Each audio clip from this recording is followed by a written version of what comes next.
acciones críticas más medulares al uso de fórmulas, algunas críticas más directas y generales al uso de fórmulas. Pero lo que me interesa es esto. Con el tiempo que tenemos, creo que por acá vamos a ir más al nudo de la cuestión. Yo creo que hay tres debates diferentes sobre fórmulas o no fórmulas.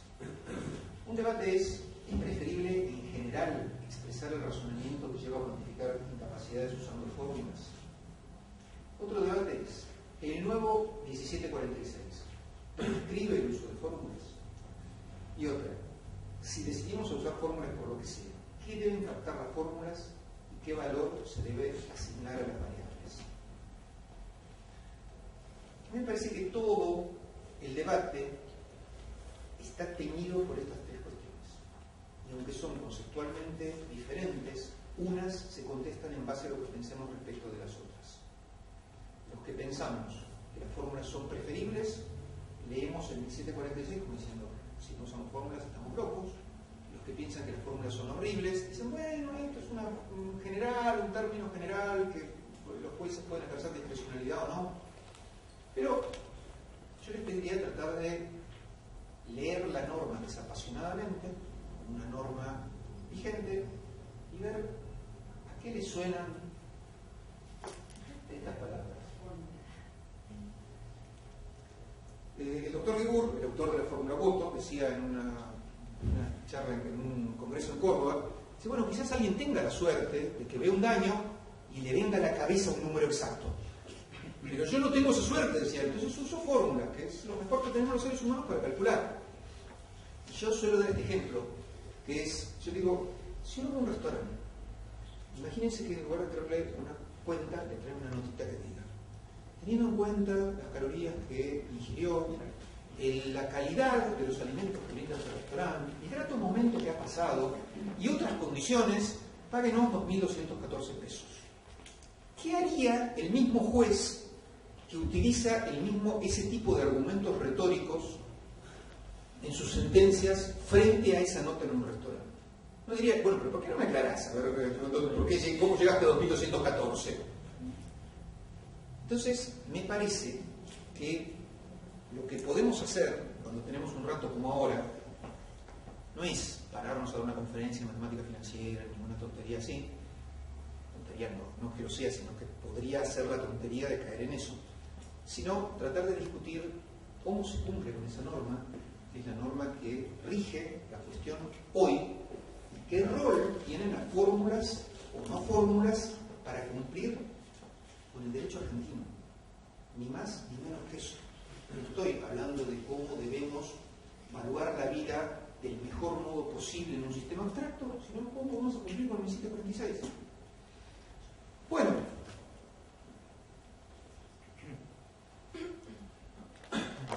en ese mismo congreso que les contaba en mayo, esa misma gente, que con mi exclusión incluye algunos juristas que todos conocen mucho, seguramente, dice algo que a mí me parece, que obviamente coincido íntegramente con eso, que lo suscribo, que dice, el artículo 1746 adopta explícitamente el llamado método de capital humano para la determinación del monto correspondiente a indemnizaciones por incapacidad. Ahora me voy a referir a esto. Luego, el cumplimiento de las exigencias constitucionales de fundamentación de las sentencias requiere que se haga explícito el procedimiento que se emplee para arribar a un resultado numérico de modo transparente y controlable. Dado el estado de los conocimientos humanos, tales requerimientos imponen el empleo de fórmulas matemáticas ordinarias para cumplir con la exigencia del artículo 1746. Eso creemos algunos. Cuénteme con números y con relaciones formales de los modos que conocemos todos, cómo llega a la determinación de ese capital y por qué me dice que ese capital va a generar una renta que se va a agotar al extremo de vida activa posible, de vida productiva posible. Pero todavía hay algo más grave, o todavía hay algo más, para mi modo de ver, interesante. Imaginemos que alguien dice, bueno, yo no voy a utilizar fórmulas, porque por lo que sea, yo no voy a utilizar fórmulas porque voy a cumplir con el 1746 de acuerdo a mi prudencia. Bueno, decir que es prudente o que no es prudente con la determinación de un valor nos requiere saber cuánto vale algo. Si yo les digo 10 millones de dólares, es muy poco para comprar un submarino y es mucho para comprar un micrófono. Entonces yo tengo que saber cuánto vale aquello de lo que estoy hablando para saber si es prudente o imprudente la determinación. Entonces,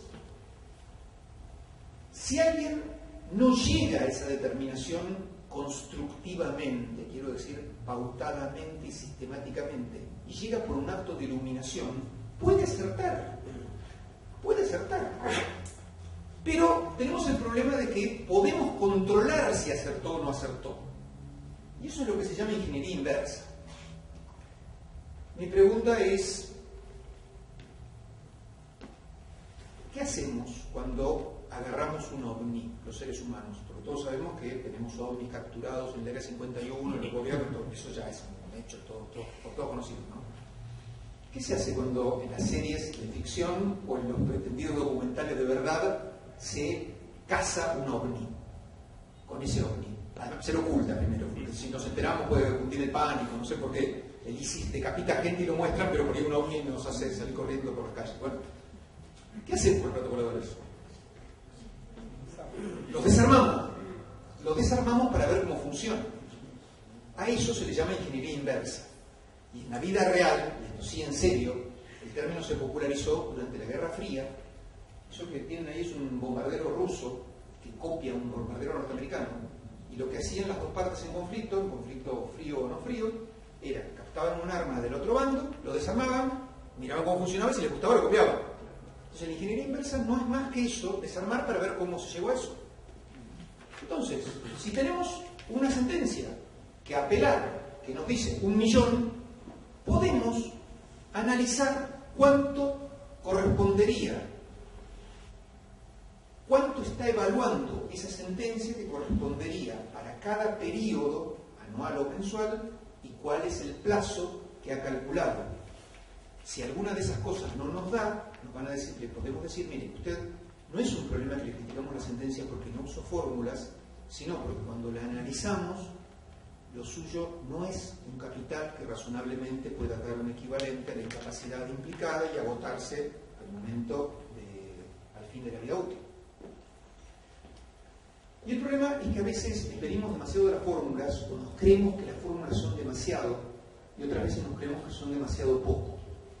Las fórmulas, decía Gödel en un trabajo que lo llevó a la fama, son ni más ni menos que secuencias finitas de símbolos primitivos. Son simbolitos, no es ni más ni menos que eso. Pero esos simbolitos tienen un conocimiento convencional, sabemos un significado preciso, todos sabemos qué decimos cuando decimos 2 más 2, y a veces no sabemos bien qué decimos cuando queremos decir, bueno, tales personas pueden lograr tales objetivos si se adecuan a tales cosas. Las fórmulas son más precisas para cuando conjugamos cantidades numéricas. Son un instrumento razonable, el mejor que tenemos hasta el día de hoy.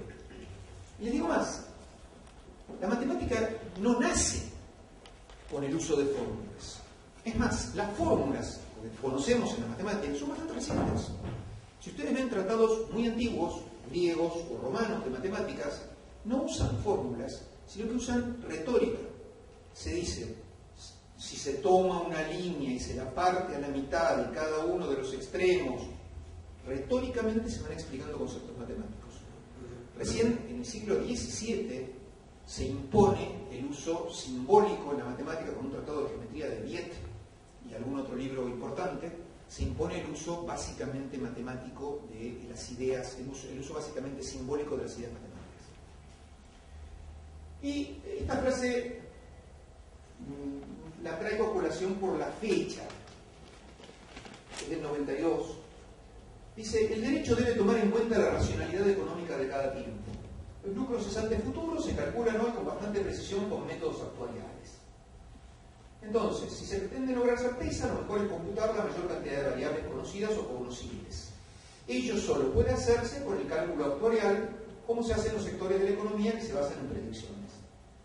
Lo dice un señor, un muchacho, un jurista de Rafaela, Ricardo Lorenzetti, que algo tuvo que ver con esto del COVID.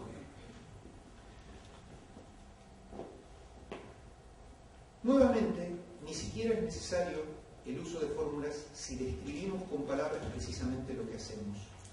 Y la Corte Interamericana de Derechos Humanos, en Los Niños de la Calle contra Guatemala, dice algo que hoy diríamos es exactamente una fórmula de valor presente de una renta constante no perpetua. Dice, voy a tomar este valor por el salario, voy a tomar tal valor, y el monto así resultante debe traerse a valor presente a la fecha de sentencia. Esto es precisamente aplicar una fórmula voto, como diríamos, voto, matemática polinómica en Bahía Blanca o otros nombres. Una crítica que se hizo al uso de fórmulas en el código anterior era, como hay varias fórmulas en el país, aplicar una u otra es arbitrario. Y ya tenemos un componente de arbitrariedad y le quitamos precisión a ese método que pretendía ser preciso. Entonces tenemos una fórmula Woto en Capital, una fórmula Marshall en Córdoba, una fórmula Las Heras Requera en Córdoba, una fórmula matemática en una sala de Bahía y una fórmula polinómica en la otra sala de Bahía. Dejo Méndez aparte. Estas 5 fórmulas, aplicar una o aplicar otra, da resultados diferentes. ¿Sí? Esto sería más o menos como si yo creyera 2 por 2 o 2 al cuadrado son cosas diferentes. Todas esas fórmulas no son ni más ni menos que transformaciones invariantes que no tienen variación en cuanto al resultado de una misma fórmula. Son fórmulas de valor presente de una renta constante, no perpetua. Si a alguien le interesa, y no va a ser el momento este, puede ver por algunos trabajos que le podemos mandar, donde nos tomamos el trabajito de transformar una fórmula en otra. Transformar la fórmula que se usa por ejemplo en Bahía Blanca en la fórmula Woto. Si alguien quiere seguir el razonamiento, está ahí. Acá sacamos un factor común, abrimos, acá simplificamos, bueno, llegamos a lo mismo. Es lo mismo. Lo mismo en 5, exactamente lo mismo. Se llaman diferente y son exactamente lo mismo. Y todavía se producen cosas más graciosas. Esto ya es una anécdota. A ver si alguien sabe matemáticas tan avanzadas como para saber qué es este sombrerito. Este sombrerito es una potencia. ¿Por qué se usa un sombrerito como potencia y no se pone un superíndice? ¿Saben cuál es la razón? En la máquina de escribir manual no podemos poner, no se podía, cuando se usaba la máquina de escribir manual no se podían poner superíndices. Entonces se venía escribiendo, se ponía el sombrerito y el número abajo porque no podía salirse del renglón, no subía. Entonces eso quedó como símbolo cuando no existía la posibilidad de poner superíndices. Pero al día de hoy, o hasta hace un tiempo, algunos tribunales seguían seguían poniendo ese superíndice, ese sombrerito sin poner el superíndice. Una razón histórica de posibilidad de restricción quedó como si fuera un símbolo matemático sofisticado. Y le digo más, la lógica y alguna matemática avanzada sí le dan un valor a ese sombrerito que es diferente al superíndice. Bueno,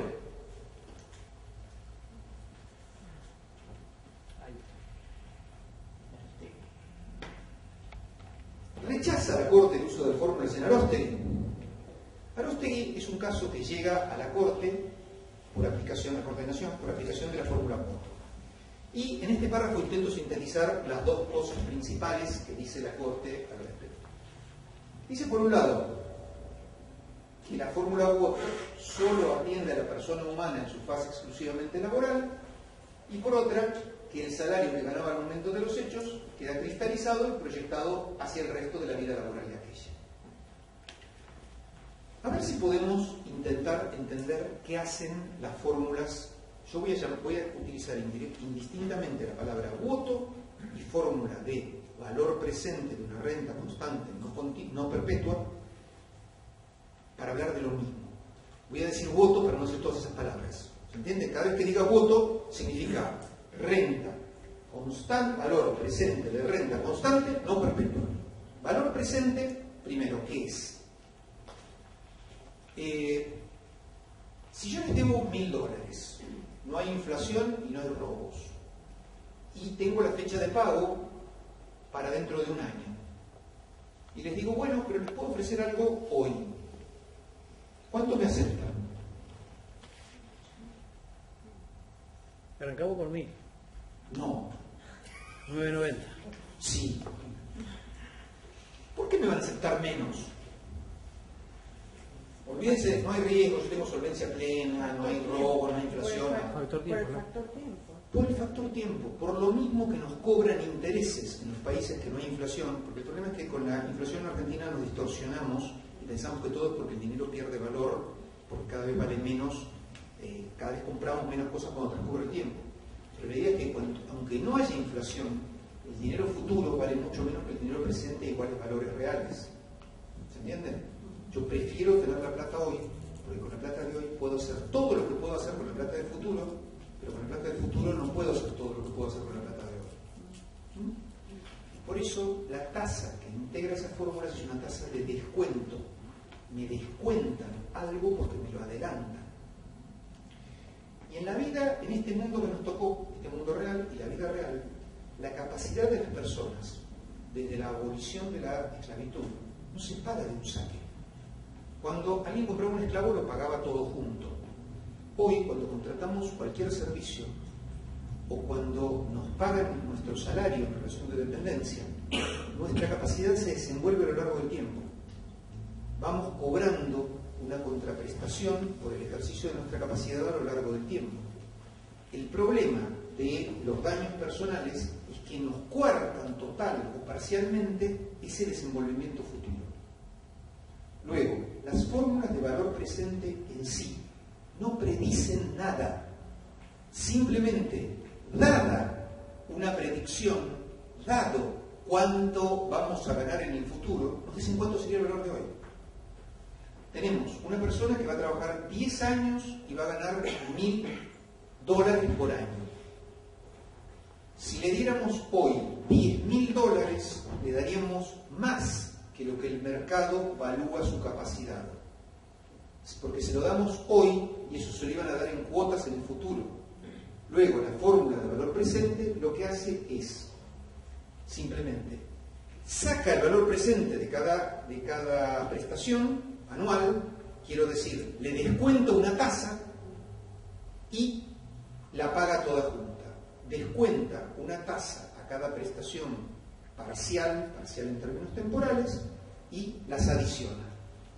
Y eso es equivalente, en términos ideales, a decir, un capital que puesto a interés nos da una renta equivalente a lo que vamos a evaluar la capacidad por cada año y se agota el 10º año. ¿Se entiende? La fórmula de valor presente no hace ni más ni menos que descontar un valor futuro, se le descuenta una tasa y nos da un valor presente. Nada más que eso. Y además, como son prestaciones parciales y la indemnización es una sola, la suma. Eso hace voto. Luego, lo que se dice en Aróstegui es lo mismo que decir no usen fórmulas. Quiero decir, Ricardo Lorenzetti y Elena Hayton dicen a la vez lo que dice en 1746 y lo firman en el anteproyecto, y dicen en Aróstegui que no hay que usar fórmulas. Bueno, no es exactamente así. En Aróstegui, las dos cosas que se dicen son algo un poco diferente. Solo atiende a la persona humana en su fase exclusivamente laboral. Esa frase se ha entendido en varios sentidos. Una es, la fórmula voto no capta las consecuencias no patrimoniales.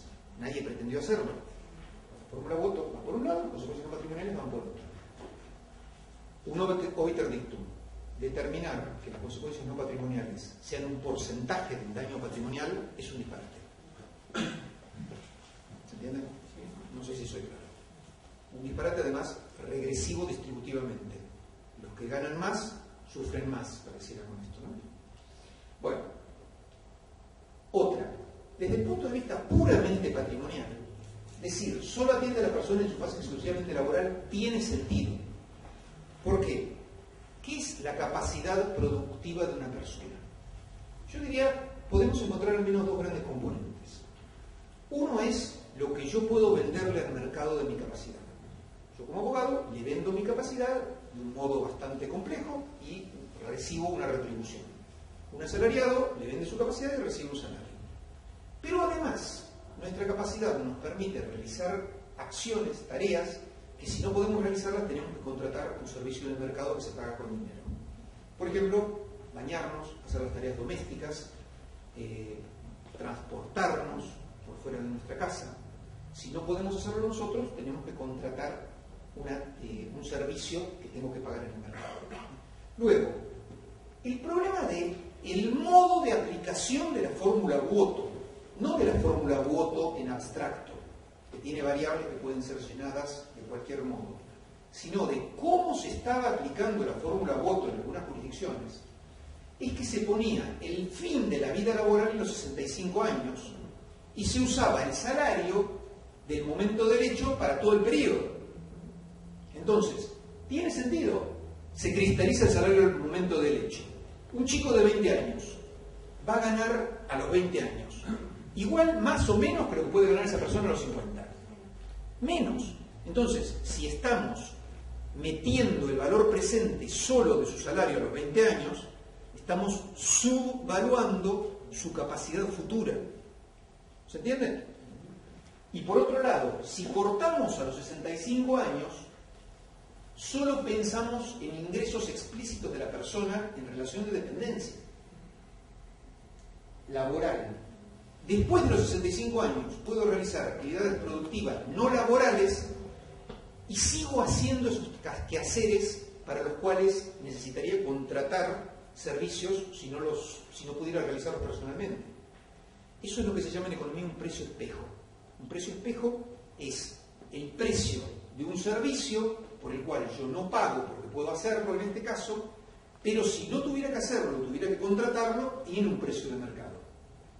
Entonces, tiene sentido que estas críticas sean al modo de aplicación de la fórmula Woto que se hace en una parte del país. Y esta misma charla les cuento un poco de la trastienda de esto.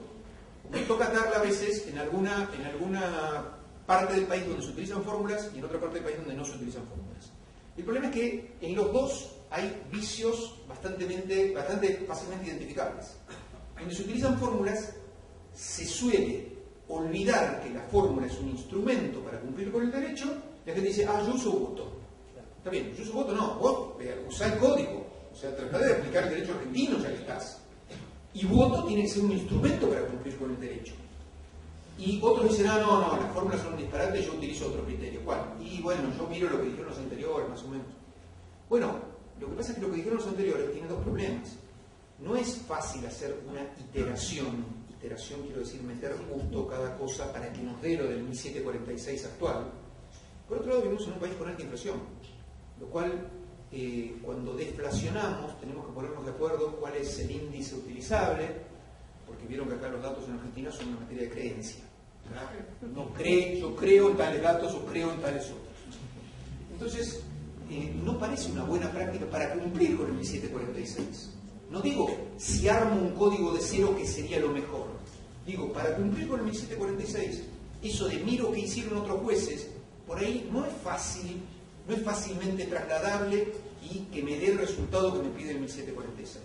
El 1746 no me dice tenés que usar fórmulas, pero es muy difícil explicar que estoy cumpliendo con el 1746 sin mostrarlo en una fórmula. ¿Sí? Entonces, lo que me interesaba en estos, todavía tenemos unos minutos, es discutir cómo se sale de este problema, cómo se quiso salir del problema que se marca en Aróstegui históricamente, cómo se puede salir, digamos, qué problemas tiene esa salida que se intentó. Podemos charlar de cómo se intenta en la provincia de Río Negro salir de estos problemas y cómo me parece que son los métodos más razonables para salir de este problema en términos generales. ¿Cómo se salió históricamente o qué hizo la Sala 3 de la Cámara Nacional de Operaciones del Trabajo frente a Aróstegui? Lo que hizo fue la fórmula Méndez, que yo pensaría que en Río Negro es bastante popular, que no tengo por qué pensarlo, así que lo vamos a explicar en 2 minutos.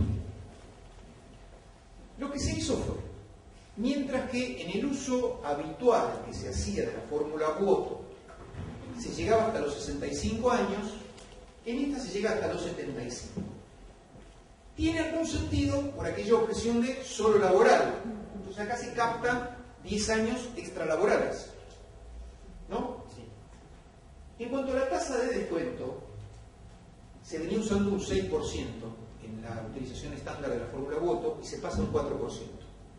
Lo más importante para entender acá es, cuando la tasa de descuento sube, ¿qué pasa con la indemnización? Baja, es descuento. Cuando descuento más, me queda menos. Entonces, al bajar la tasa de descuento, la indemnización sube. ¿Cuál es la tasa de descuento correcta? Claro, ese es el problema que se trata en Pérez Barrién. Este es un tema que se trata en Pérez Barrién, que no saben en cuánta literatura. Es un problema. Si quieren discutir el tema, podemos charlar un ratito sobre algunas pautas interesantes, pero yo les decía que descontar valor futuro es lo mismo, equivale formalmente a lo mismo que dar un capital que puesto a interés me permita sacar una suma por cada periodo y que se agote al final, ¿no? Lo que dice el 1746. El problema es, primero, estamos hablando de tasas puras, sin incidencia de inflación. ¿Por qué sin incidencia de inflación? Porque lo que estamos dando es valor del dinero, es valor real del dinero en el momento de cálculo. Yo sí calculo al momento de hoy una suma real para lo futuro, un valor adquisitivo igual al de hoy. Si calculo el momento del hecho, calculo todo ese valor y después lo actualizo indirectamente con la tasa de interés. Entonces, lo futuro está en la misma moneda que se utiliza al principio del cálculo. El comienzo del cálculo marca de qué moneda estamos hablando. Quiero decir, a los términos inflacionarios. ¿Qué tasa de descuento utilizamos? Bueno, lo que suele pensarse es un parámetro para establecer cuál es la tasa de descuento correcta, es cuánto puede obtener una persona no especializada en una inversión de largo plazo. Entonces alguien dice, bueno, en Argentina no se puede obtener ninguna suma positiva porque los plazos fijos dan tasa negativa. Otros dicen, en Argentina se puede obtener un 9.6% de algunos bonos dolarizados que se mantendrían valor constante. Entonces, los que dicen lo primero dirían no se puede utilizar ninguna tasa, y los que dicen lo segundo dirían hay que utilizar una tasa de descuento del 9,5%. 9,6%. El problema es que esa tasa incluye componentes de riesgo, en nuestro caso, de riesgo país, que marcan la diferencia entre lo que pagan países que se consideran sin riesgo y países que se consideran con riesgo como el nuestro. Si lo que se busca a largo plazo es una tasa sin riesgo, tendríamos que utilizar no la tasa del 9,6, sino la tasa del 9,6 excluida la posibilidad de que se defaulten los títulos, de que no se paguen esos títulos. Y no hay que pensar en el plazo fijo, porque el plazo fijo es una inversión posible. En otros momentos históricos pensábamos en el plazo fijo porque parecía lo más sencillo. Pero lo que sabemos hoy es que nos sigue conviniendo tener plata presente que tener plata futura, aunque no tengamos muchas opciones de inversión, todas las que quisiéramos, porque sí podemos encontrar alguna opción de inversión positiva. Títulos en dólares es una, inmuebles es otra, algunos títulos que estén relacionados con granos es otra, y inversiones más sofisticadas otras. En definitiva, la tasa de descuento, ¿cuánto tiene que ser? Nunca muy alta, más de 4% en términos internacionales se considera muy alta. Entre 2 y 4 oscilan las tasas que se utilizan para este tipo de cálculos actuariales. Entre 2 y 4. Entre 2 y 4. 6 es muy alta. ¿Cómo? Que nosotros estamos aplicando el 6. Sí, 6 se considera técnicamente muy alta en el sentido de que es muy difícil pensar que alguien va a obtener a 10 años una tasa positiva del 6% real sobre la inversión. Por eso el 6 es considerado normalmente alto en cálculo actuarial. O sea, aquí se apeló al argumento de un país en estabilidad, digamos, para claro. suponer el cálculo de la... Claro. Se adoptó, digamos, lo que había sugerido la Corte, es decir, el tema del proyecto de vida, como parámetro que complementa la fórmula, ¿no? La fórmula que se sigue acá en Río Negro, que sigue es básicamente voto, pero con 75 años. Voto con 75. Sí. Eso se incorpora a Méndez, pero a Méndez en su caso se le sacaría el 4 y se deja el 6 de voto. Y falta esto que todavía no... a lo que Postulando que eso es meramente un parámetro de ayuda, no es un modo cerrado de la misa, ¿no es cierto? Pero hay algo que... hay que tener en cuenta algo, me parece aquí, ¿no? Cuando hacen la fórmula. La fórmula votos del 78. Sí. Fue un progreso enorme. Algunos piensan que sí, otros piensan que no. Claro. Yo pienso ¿Por que sí. qué? Porque están proyectándose al futuro. Y el ¿Qué futuro, significa eso? y el futuro no existe. No. A ver, algo importante, perdón. Fíjese que el presupuesto... Que oye que no había por el laburo. Le voy a dar mi posición al respecto. Bueno, pero termino la idea. Vamos. El presupuesto, digamos, de recuperación es el año 7. Y ellos suponen que este individuo va a seguir vivo hasta los 65 años. Puede morirse al mes de haber sido incapacitado. Todo esto es un problema también para ponderar, desde el punto de vista de reparar un daño, ¿cierto? Entonces, la fórmula, pienso que es un gran avance. Yo no me ataría nunca a la fórmula. Pero en el 78 fue un gran avance tratando de hacer un parámetro y evitar el masomanismo. Luego, bueno, en el 2000 salió Arostegui en abril del 2008 y ellos a los 20 días sacaron Méndez. Y nosotros recién en el 2009... ¿Te acuerdas cuando traje colección 1744? Esto que parecía inocente tiene relación muy relevante con la fórmula. El daño debe ser acreditado porque no invoca, excepto que la ley lo impute, lo presuma o surja notorio de los propios hechos. Cuando se utilizan valores estadísticos, precisamente se utiliza un valor relacionado con hechos notorios, que se dice que la media estadística de un país de vida es tal. Entonces, esa media estadística incluye la posibilidad de que se muera. Y a mí me parece que esto, si tuviéramos más tiempo, lo desarrollaría un poquito más, pero al menos un poco. ¿Cómo utilizamos la prueba, la inferencia estadística en derecho? Siempre que decimos cierto en derecho, no estamos diciendo otra cosa que significativamente probable. Mañana no sabemos si el sol va a salir, pero decimos es cierto. Si yo les pregunto, yo les hago esta pregunta. Hay una persona en una sala en Argentina. ¿De qué género es esta persona? Definamos en dos, simplemente hombre o mujer. Escucho, ustedes son abogados. Pues todo. Probablemente sea Probablemente sea hombre. ¿Por qué? Probablemente. No es más probable que sea mujer. ¿Por qué? ¿Cuánto? Bueno, 50.30 y pico contra 49.60 y pico. Antes era 7-1, ¿no? No, eso es una frase de la Biblia, la cual se le dice a un gobernante: si seguís con esa política, vas a tener una guerra con tus vecinos, te van a invadir y te van a matar tantos hombres que van a quedar 7 mujeres por cada hombre en tu reino. Que fue lo que en la práctica pasó con la guerra de Paraguay, no en 7-1, sino una disminución significativa del número de mujeres. Eso quedó como un argumento que algunos utilizan para fines diversos, hablando de correlaciones entre hombres y mujeres. Si yo les dijera sobre ese mismo caso, si pudiera acreditar que la sala es un baño de hombres, ¿qué sería más probable que fuera esa persona? Y hoy, medio complicado. Bueno, más probable que hay, de acuerdo a los hechos notorios, a lo que sabemos del mundo, ¿qué hay más en los baños de hombres? ¿Hombres o mujeres? Hombres. Si yo les dijera, en cambio, además acreditara en ese proceso que ese baño de hombres queda en un shopping y estoy refiriéndome a un momento posterior al cierre, y la empresa de limpieza, que es la única que limpia en ese shopping, solo tiene operarias mujeres en ese shopping, que sería lo más probable que fuera esa persona.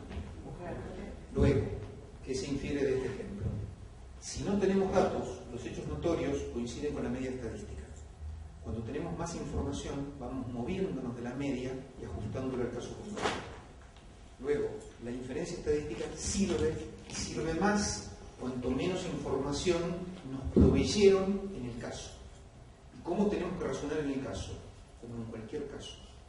Hechos notorios, cargas de las pruebas, hechos acreditados. Por eso este artículo lo pasé en 1744 muy por encima, pero excepto que la ley impute o lo presuma o que surjan notorios de los propios hechos. No es un detalle cuando nos referimos al 1746. Entonces, lo importante en esto es que las fórmulas no predicen el futuro. Las fórmulas descuentan a una predicción que hicimos. El uso estándar de la fórmula Woto predice que la persona va a seguir ganando lo mismo que al momento del hecho. Esa es la predicción. Cuando ponemos el valor en las variables, es cuando, a mi modo de ver, nos equivocamos. Entonces, ahí hacemos una predicción y nos creemos que la fórmula nos está dando nuestro razonamiento.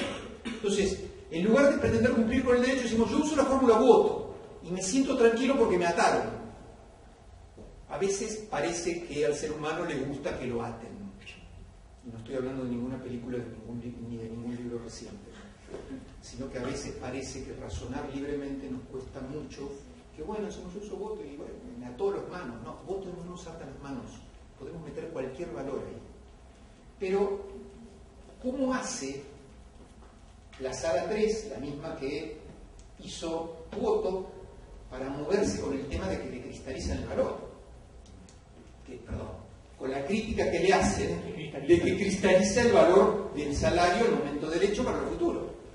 Bueno, utiliza esta subformulita para llenar la variable ingreso. Dice, voy a multiplicar el ingreso actual por 60 y lo voy a dividir por la edad al momento del hecho. A ver, vamos a hacer un cálculo de alta matemática. Si yo multiplico un número por 60 y lo divido por 20, ¿el resultado es mayor o menor? No creo que lo multiplique. ¿Mayor? ¿Cuántas veces? 3 veces. Multiplico por 60 y lo divido por 20. Luego, un chico de 20 años, por aplicación de esta fórmula, que gana 100.000, ¿cuánto va a recibir, no de indemnización, sino cuánto vamos a poner como valor de su ingreso en la fórmula si aplicamos esta subformulita en Mendes? 300.000. Vamos a trabajar un poco con esto. Perdón, yo me estoy yendo para atrás cuando voy para adelante porque son botones raros. Si eso también se incorpora. ¿Ah, eso también? Sí. Este es el ejemplo. Yo voy a tomar chico de 20 años, le voy a calcular hasta los 65 años, 100.000 de ingreso, 5% de incapacidad, tasa de interés del 4%. Bueno, ¿cuánto me darían esas variables aplicadas a una fórmula Woto estándar? Me darían 2.210.000. ¿Cuánto me darían aplicando la fórmula Mendes? 6.600.000. Ni más ni menos que triple. ¿Les parece? Esta sería más o menos la idea que trata de captar Mendes. Cuando tengo 20 gano esto, cuando tengo el tope a los 60 gano esto. No, 60. Ahí 60. No, Mendes es 60 también. Mendes multiplica por 60, divide por 20 y extiende hasta 75. O sea, llega hasta 60 y después a meseta sería. Después, la persona de 60 no va a ganar más que lo que gana a los 60, pero la de 20 va a ganar más a los 60 que lo que ganaba a los 20. Pero bueno. Pero a ver, yo quiero que me digan esto. ¿Ustedes entienden que esto es más o menos lo que quiere captar Mendes? Bueno, pero el problema es que lo que capta Mendes es esto. Mendes sigue utilizando Woto, que es una fórmula de valor presente de una renta constante. Entonces, determina de un modo el valor, pero sigue siendo un valor constante. Entonces le calcula al chico de 20 años no lo que vimos antes, no calcula esto. Lo que da Mendes es esto. Desde el primer día le da ese ingreso del 300% superior. Si quieren, digamos que es un error matemático, si quieren, digamos que capta algo que no es lo que creíamos que capta. En ese congreso en Córdoba lo charlamos con el doctor Guibur, que es el autor de esa fórmula. Yo terminé de exponer esto con ese gráfico y yo esperaba que el doctor Guibur me dijera cosas muy feas de mí y de mi familia. Y al contrario, el doctor Guibur, para quien no lo conoce, es uno de los juristas argentinos más importantes de todos los tiempos, además de ser una persona extremadamente lúcida hasta el día de hoy, original, creativa hasta el día de hoy, y una excelente persona. Que me contestó esta exposición en las mismas condiciones y con los mismos gráficos que estoy utilizando. Me dice, lo que pasa es que yo no sabía matemática. Dice, todo lo que dice es verdad, lo que pasa es que yo no sabía matemática. Y a mí me parece que lo que tiene la fórmula Goto es que nos da la impresión de que capta eso. Nosotros creemos, bueno, si un chico de 20 le dan 300, es como que va subiendo. Pero eso es imposible de calcular directamente utilizando una fórmula de valor presente de una renta constante. Para calcular eso necesitamos una fórmula de renta variable. Pero ahora tenemos otro problema. El problema que tenemos es la realidad. Esa curva que yo le saqué ahí sería para un chico que tiene alguna razonabilidad. Pero, por ejemplo, en la provincia de Buenos Aires los jueces ganan en términos reales, su ingreso en términos reales se incrementa de este modo. Porque cada año hay un incremento por antigüedad, si no me equivoco, es del 1% por año desde el momento de la obtención del título. Entonces, cada año, ¿cuándo? Creo que en Buenos Aires es 2. ¿2 encima? Acá también. No, lo mío es otro simplemente. Quiero decir, lo que sabemos es que cada año se va a ganar un 2% más. Entonces, ¿hasta cuándo? Hasta siempre, hasta que esté vivo. Claro, acá es siempre 75 porque estoy utilizando 75 de corte. Pero esto es lo que va a ganar un juez. ¿Pero cuánto va a ganar un chico ingresante al Poder Judicial? Yo podría decir, no podrá ser así. Va a ganar más hasta que lo nombre secretario y acaba de tener otro salto cuando lo nombran juez y la curva va a ser esa. ¿No? Podría ser razonable en el caso, en cada caso. Y un deportista profesional no podría ser así. Una vedette, sí, un modelo. Esta pregunta la hago siempre y nunca me dan respuestas demasiado concluyentes. Este es el problema que tenemos. El juez llega a su despacho y un día tiene un caso de una forma y otro día tiene otro caso de otra. Nosotros necesitaríamos dos opciones. Una, lo llevamos a estudiar matemática y economía avanzada, y otra, le proveemos un instrumento sencillo para que pueda calcular todo. Se puede proveer un instrumento sencillo, una fórmula sencilla que pueda captar cualquier variación. ¿Existe una fórmula tal? Bueno, se puede construir. La idea sería, pensemos en estos términos. Para cada periodo lo dividimos por 1 más la tasa de interés. Los que pagan IVA saben que cuando le quieren sacar IVA a una cantidad, dividen por 1.21. La tasa de 21 sería 1 más la tasa. Esto es lo mismo. Le sacamos la tasa de interés, la tasa de descuento por cada periodo. Al primer periodo se la sacamos una vez. Al segundo periodo se va a poder reinvertir, la persona va a estar viviendo de eso, y en el segundo la tenemos que potenciar al cuadrado, el otro al cubo, y así sucesivamente. Pero el problema es que hay dos tendencias, y alguien me preguntaba por la chance. Algunos jueces entienden que lo que es daño cierto, nuevamente, cierto entendido en términos de certeza judicial, es el valor presente del ingreso. Y que las variaciones de ingresos futuras son chance. Entonces, ¿cómo calculamos el valor de una chance por ejemplo, la chance de un caballo de ganar un premio de $1.000.000 cuando es muerto antes de participar en la carrera. ¿Le pagamos al dueño $1.000.000 o le pagamos algo menor a $1.000.000? Si participa en la carrera y la gana, $1.000.000. No participó en la carrera porque lo mataron. ¿Cuánto le pagamos al dueño? Pero eso es más fácil cuando tomas en cuenta la cantidad de caballos. En principio tenés ahí una... A ver, cuidado, eso me interesó. Si tenemos 2 caballos, ¿será el 50%? Si yo peleo con Mayweather, somos 2 personas. Espere. Si somos 2 personas. ¿Yo tengo el 50% de ganar y él tiene el 50% de ganar? No. El asunto es así. Esa es una variable, hay que incorporar la otra. Claro. El tema es, eso nos dice cuántas posibilidades hay, pero cada posibilidad puede estar sujeta a una probabilidad diferente. Eso solo regiría si yo no tuviera ninguna información sobre probabilidades relativas.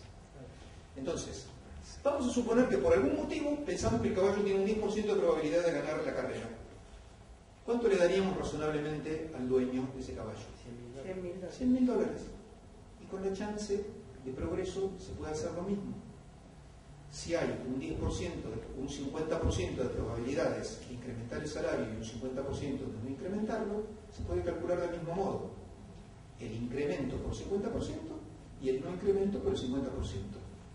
Y se puede calcular incorporado a esa ecuación. Luego, se puede construir una ecuación que calcule cualquier incremento. Recordemos, cada una de estas cositas, bien que estoy utilizando un lenguaje especializado, capta una de esas rayitas, un periodo. Entonces no me importa si la segunda es muy larga en relación a la primera o si sigue igual, porque la calculo todas separaditas. Pero además agregó la chance. ¿En base a qué la calcula? Conforme a lo que sería. Claro, es así. Esta la calculo normalmente en base al ingreso al momento de derecho para hacerlo fácil. Eso puedo no calcular. Esta la calculo en base a lo que creo que sería el segundo periodo, que puede ser igual o puede ser diferente. A2 es el segundo ingreso. Si yo creo que en el caso esa persona no va a progresar en el segundo año, A2 va a ser igual a 1. Si yo creo que esa persona va a progresar, A2 va a ser mayor a K1. Y si creo que esa persona le va a ir peor o se va a jubilar y venía ganando mucho y solo va a hacer changuitas y cosas del hogar, va a ser menor a 2 a 1. Pero el divisor pasa al cuadrado. El divisor pasa al cuadrado simplemente porque esta cantidad se invierte 2 veces. ¿Se entiende? O sea, le saco 2 veces al cuadrado porque es 2 periodos de inversión. Le saco una vez y le saco otra vez. ¿Se entiende? Creo. Sí, para mí eso se entiende todo. Bueno, espere. Sí, perdón, vamos. No, lo que no me queda claro es que el carrera de caballos se lo visto porque uno puede saber que hay 8, 10. Sí. Pero en No. ejemplo, por ejemplo, del secretario, Sí. supongamos de que sea un secretario joven y que tiene una carrera todo por delante, que podría llegar al superior tribunal o a la corte, digamos, ¿cómo hace usted para determinar? No tengo la menor idea. Pero eso no lo tiene que determinar el que hace la fórmula, lo tiene que determinar el juez. ¿Cómo es el juez para decir que no va a progresar? ¿Cómo puede decir para Puede afirmar ¿Cómo puede decir que va a progresar? ¿Cómo? ¿Cómo puede decir que va No a puede. progresar? Y también puede decir que sí. No, si no tenemos ningún dato, no puede ir a las medias estadísticas como hacíamos en la sala. ¿No tiene algún sentido? Y después, si se prueba más en ese caso, ¿no puede ir a lo que se probó más en ese caso? Pero en cualquiera de las posibilidades, yo no lo sé. Eso es un problema del juez. Un problema que es como el que tenía el personaje de Molière, que a una edad bastante avanzada de su vida descubre que habla en prosa. El juez, cuando da una cantidad de 1 millón, también está prediciendo. ¿Se acuerdan lo que decíamos de la ingeniería inversa? El juez está haciendo una predicción de cuál será su capacidad. Lo que pasa es que ni se da cuenta. Cuando tiramos un monto, es como manejar en un camino de cornisa con una venda en los ojos. Decimos, no, acá es muy difícil manejar porque curvas muy pronunciadas. ¿Qué haces? Cierro los ojos y así elimino el problema. No, el problema lo resolvés sin saber cómo lo resolviste. Esa cantidad que da el juez la podemos simular y ver qué curva está pensando. ¿Se entiende? Entonces el problema técnico que tenemos para proveerle al juez un instrumento es ¿Existe una fórmula que pueda captar lo que se le ocurra al juez? Lo que el juez entienda que es aplicable a ese caso. La fórmula no le va a decir al juez qué es lo aplicable a ese caso. Le va a decir, usted juzgue como juzga. Y después, esto tenemos el valor presente. Nada más. El valor presente considerando la chance y todo. Bueno, existe la fórmula. Es esa. Qué linda que es. Pero, ¿es sencilla? Yo creo que no es sencilla.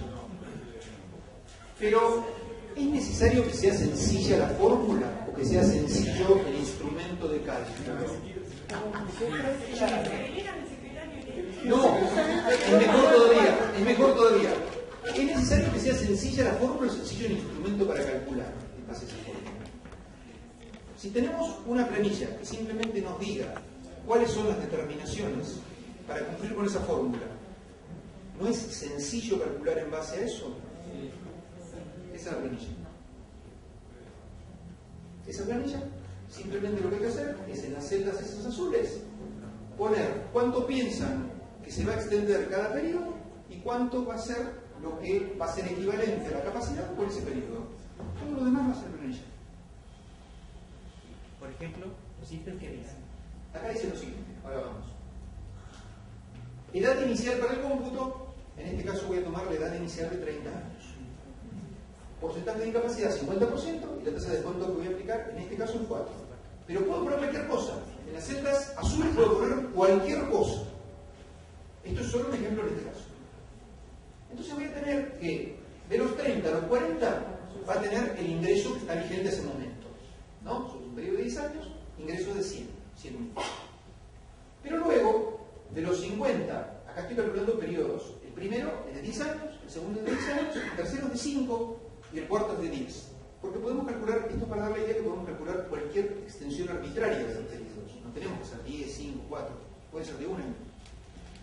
Entonces calculo que de los 30 a los 40 va a ganar 100, de los 40 a los 50, 130, de los 50 a los 65, 200 y de los 65 a los 75, 80. Baja. Pero además calculo la probabilidad. Entonces, para el primer periodo le doy el 100% de que va durante el primer periodo a ganar eso porque es el dato más cierto que tengo. Pero para los restantes le pongo el 85 simplemente porque se me ocurre que tiene el 85% de probabilidad de variar. Si yo no quiero usar este cálculo probabilístico y quiero tomar todas las sumas como ciertas, pongo directamente 100% en todas y calculo las variaciones que quiera poner en cada una. Y luego me devuelve, ¿ven? Acá se ve claro el asunto. Si yo tengo 100 y creo que va a pasar a 130, pero va a pasar a 130 solo con un 85% de probabilidad, el monto que voy a considerar es 125. Esto es, el 85% de 130 más el 15% de 100. Luego, el otro periodo, yo tenía 200, estimo que podría ganar, que podría ser equivalente a su capacidad, con un 85% de probabilidad, lo cual me da 188. Y el último periodo se produce el efecto inverso, porque pienso que va a bajar, pero no que va a bajar el ingreso con un 100% de probabilidad, que quizás puede mantenerse al 200. Entonces, lo que sería 80 me pasa a 96. Y de eso, la planilla me devuelve, esa parte de la planilla es simplemente para que veamos qué hicimos, para ver cómo pusimos la curva que pusimos. Porque a mí me parece que los problemas los resolvemos a veces de modos gráficos, visuales y otras veces de otros modos. Entonces, en este caso, me parece que cuando vemos esto decimos, por ahí tenemos que ajustar, y la curva es demasiado pronunciada, la curva no es justa. Esto nos da una pauta de qué pusimos cuando pusimos los numeritos. Cuando modificamos los numeritos se modifica esto. ¿Esto está inspirado en los actuarios? ¿Cómo? En los actuarios. ¿Qué pasa? En los actuarios esto se inspira un poco de eso. No, esto es un cálculo vectorial. Bueno. Pero la diferencia es que es un cálculo vectorial con bases mínimas. Esa tabla no es nada particular, sino que simplemente, ahora les cuento, dice lo que dice el 1746. Ahí chequeamos. ¿Se acuerdan cuando en el secundario hacíamos la prueba de las cuentas? Decíamos 10 menos 5, 5. ¿Por qué? 5 más 5 es 10. Bueno, esto es lo mismo. Esta tabla nos dice, nos da un capital, 1.380.000 en este caso. De modo tal que sus rentas cubren la disminución de la aptitud del damnificado para realizar actividades productivas o económicamente valorables. Esta es la renta. Esta es la renta del periodo que corresponde por el porcentaje de incapacidad. En este caso sería 96 y pico, 96, 200, 322, y por el porcentaje de incapacidad del 50% es eso. Esta es la renta equivalente a la incapacidad por cada periodo. Y que se agote al término del plazo en que razonablemente pudo continuar realizando tales actividades. Los 75 que pusimos como ese plazo, me da 0. Simplemente me muestra, esas son las tripas de la planilla que me muestran qué hice. Nada de esa tabla es necesaria. Esa me pone delante mío el detalle de la adición.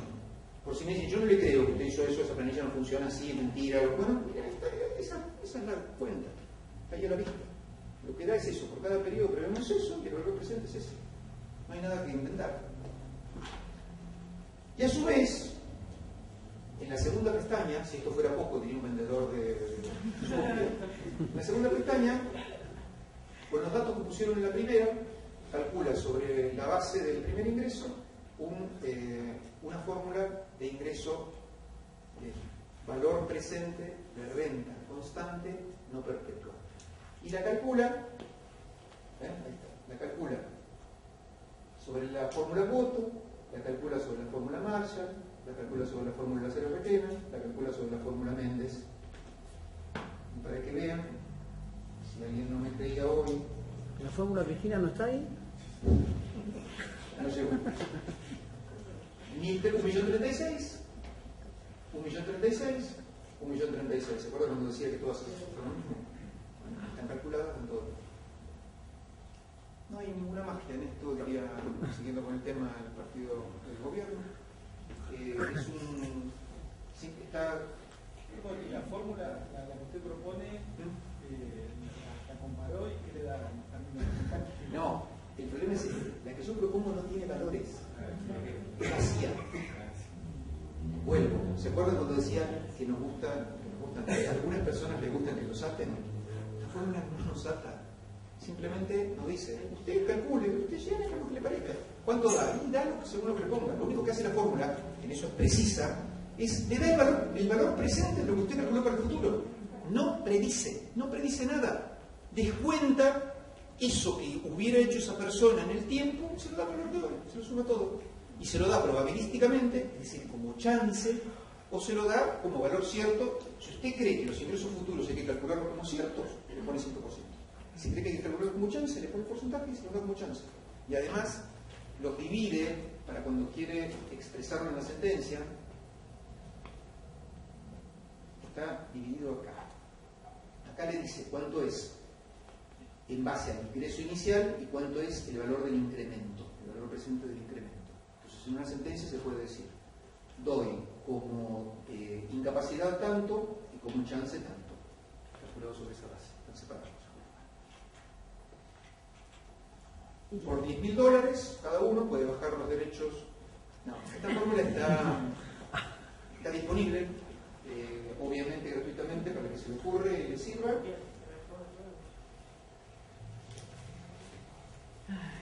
Ahí. Y bueno, la idea es, sí, ya, ahora que podemos tener un poco más de tiempo después de la jornada, quizás hacemos un software que sea todavía un poquito más amigable que esto, que ya nos parece que es bastante amigable, pero hacerlo todavía un poquito más sencillo, como para que se pueda usar.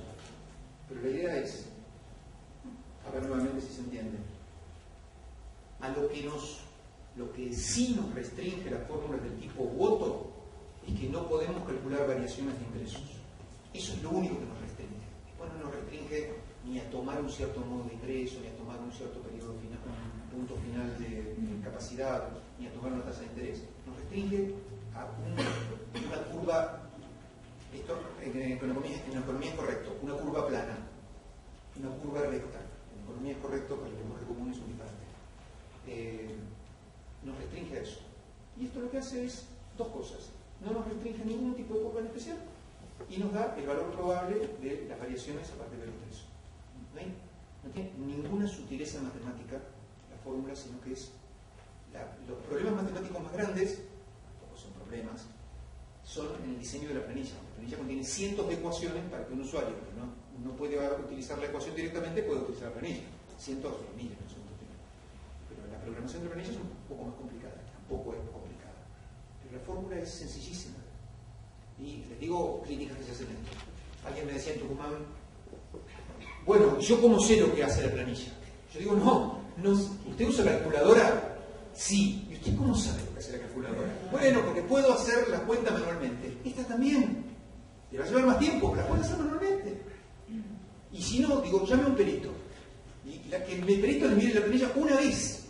El perito le va a decir, sí, funciona de acuerdo a eso. Una vez que le dice, sí, la usa. Ay, pero ¿cómo hago para saber el futuro? No sé, no tengo la menor idea. Yo le estoy dando una planilla, pero cuando usted determine el futuro, ponga el presente. ¿Llaman a la gitana? ¿Cómo? Claro. ¿Llaman a la gitana? Claro, pero ahora el tema es que cuando lo hacemos de otra forma, no nos damos cuenta que estamos prediciendo el futuro. Cuando decimos 1 millón, esto es tremendamente importante. Cuando decimos, bueno, le doy por capacidad 1 millón, yo estoy prediciendo que el valor de toda su capacidad futura presente va a ser 1 millón. Entonces yo estoy prediciendo. Lo que pasa es que no me doy cuenta que estoy prediciendo porque no me doy cuenta ni del problema que tengo. Entonces, cuando más... Esto es algo parecido a lo que les contaba en la hora anterior con la causalidad. Cuanto más supongo que nuestro grupo de investigación se va a poner a trabajar en eso a partir del año que viene para explicitar lo primero que ya está. Es simplemente buscarlos a lo largo del sistema. Buscar estadísticas oficiales de las provincias y todas esas cosas. Y una cosa, Sí. y el valor moral, el daño en el marco... No tiene nada que ver con eso. Exacto, bueno, queda Nada. al arbitrio... No tiene nada que ver con eso. No, no. Sí, no, por eso, no es un porcentaje. Nada de nada. Lo que sí entra en eso que hablábamos de extralaboral, cuando yo digo ingreso de cada periodo, cuando digo, yo tengo que decir estrictamente equivalente a la capacidad por cada periodo. Puede ser ingreso o puede ser precio espejo de las cosas que no tienen precio explícito, valor explícito de mercado. Entonces, si tuviera que resumir algo importante, diría: el uso estándar que se hizo de las fórmulas tipo Woto trajo algunos problemas que se advirtieron. El uso del método opuesto, del método alternativo, tiene otros problemas visibles. Me parece que las fórmulas son mejores en cuanto explicitan el razonamiento que el método que no explicita nada. Es el más primitivo de todos. Pero las fórmulas, una vez que entendemos para qué sirven, podemos mejorarlas y podemos mejorar el razonamiento en base a fórmulas. Las fórmulas no sirven solas para determinar un resultado y requieren discreción judicial. Una de mis ideas era hacer un artículo que diga ¿dónde queda la discreción judicial con el uso de fórmulas? Donde estuvo siempre. La discreción judicial tiene que determinar cuáles son los datos de hecho y la fórmula lo único que hace es traer valor presente a esos datos de hecho. Y si quieren hacer probabilístico, le calcula la probabilidad multiplicando una probabilidad por un monto. Nada, la fórmula no hace nada grave, nada importante, nada esotérico. La fórmula calcula como si ustedes dijeran: se incendia una concesionaria de coches, tengo 10 coches, cada coche vale 100.000.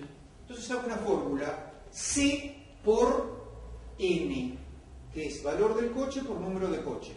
Entonces, no tendría sentido decir, una vez que dije que cada coche vale 10, vale 100, y que tengo 10 coches, y eso me da 1 millón, y decir, bueno, pero después voy a aplicar la discrecionalidad judicial. No. La discrecionalidad judicial la aplico antes. Puede ser que los autos no valgan todos 100.